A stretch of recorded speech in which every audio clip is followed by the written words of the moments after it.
Bakit nga ba tinaguri ang King of the Jungle ang mga leon? Oo nga no.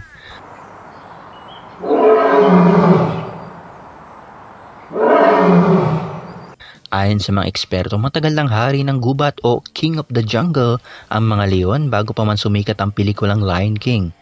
Yun ay dahil sa kanilang kakaibahang katangian. Isa sa mga sikat sa mga naglalakiang pusa ang mga leon at ang pamumuhay nila ay naiiba sa mga ito. Mas gusto nilang mamuhay bilang grupo o pamilya na tinatawag na pride. Isa sa mga batas nila na bibihira lang mangaso ang mga lalaking leon kung kaya't naging trabaho ito ng mga babaeng leon o lioness kung tawagin.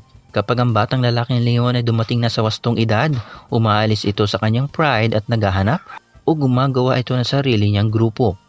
Marami nagsasabi na dapat ang tigre ang hari ng gubat o ang mga elepante. Sadya namang mas malaki sila sa leon. Ngunit sabi ng eksperto, ang sukat ay hindi lamang isa sa mga bagay para malaman ang pagiging marangal at lakas ng isang hayop para maging hari. Maaaring isa sa mga nagdala sa mga leon ang kanilang itsura, lalong-lalo na ang kanilang makapal na balahibo sa kanilang likod. Ang kanyang tunog na katakot-takot at higit pa ang kanyang pag-uugali at katangian. Hindi siya ang pinakamalaki gaya ng elepante, hindi siya ang pinakamabangis gaya ng mga tigre, at hindi siya ang pinakamabilis gaya ng mga cheetah. Ngunit, mayroon siyang pag-iisip at tapang na walang katapat. Kahit ano pa mang mabangis na hayop na katapat niya, hindi siya umaatras, katulad ng mga eksenang ito.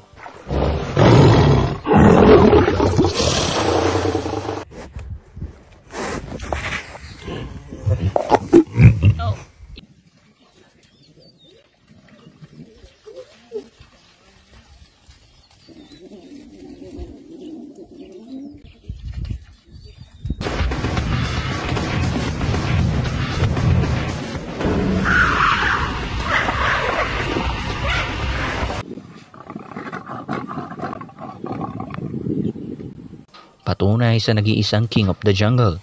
Namangha ka ba sa ating pinag-usapan? Leave a like, i-share mo na rin, subscribe ka na kaibigan upang hindi mo malagpasan ang mga video na mapapasabi ka ng...